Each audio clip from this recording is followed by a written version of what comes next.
Find and simplify the sixth term in the binomial expansion of 3x to the 4 minus 1 over x cubed, all raised to the power of 9.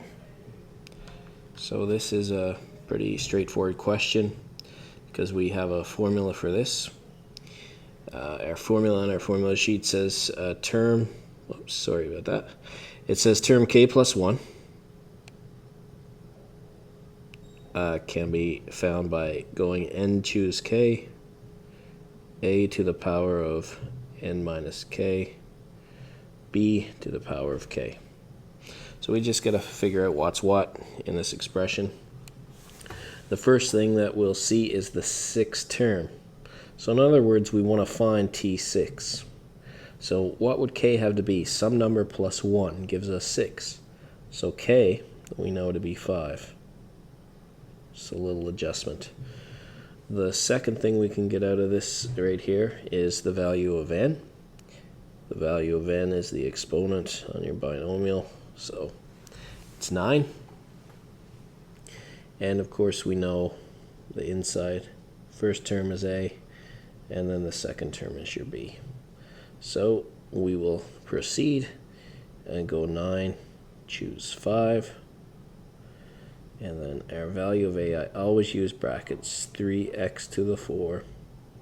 I'll raise, I'll take a shortcut. It's n minus k, so that is 9 minus 5. So that's 4. B, you need brackets, especially when we have a negative. So that's negative 1 over x cubed. I'll raise to the k, and again, k is 5. So that is our very first step, is substitution. Because this is a calculator question, I will just do 9 choose 5 on my calculator, although we could easily expand it out. So 9 choose 5 happens to be 126. And now we want to make sure, right, we know what we mean by 3x to the 4, all raised to the 4. When we do this, the 4 comes in. Because remember, 3x to the 4 times 3x to the 4 times 3x to the 4 times 3x to the 4. The coefficient and the variable both get raised to the power of 4. And this may be an overkill with the brackets, but that's okay. When I see negatives and we have exponents involved, I really just want to think about whether the answer is positive or negative and get that done. If I had an odd exponent, negative 1 to the 5 is negative 1 times negative 1 times negative 1 times negative 1 times negative 1. So it's going to be a negative. 1 is going to stick around. On the bottom, I still have to raise the cubed to the 5.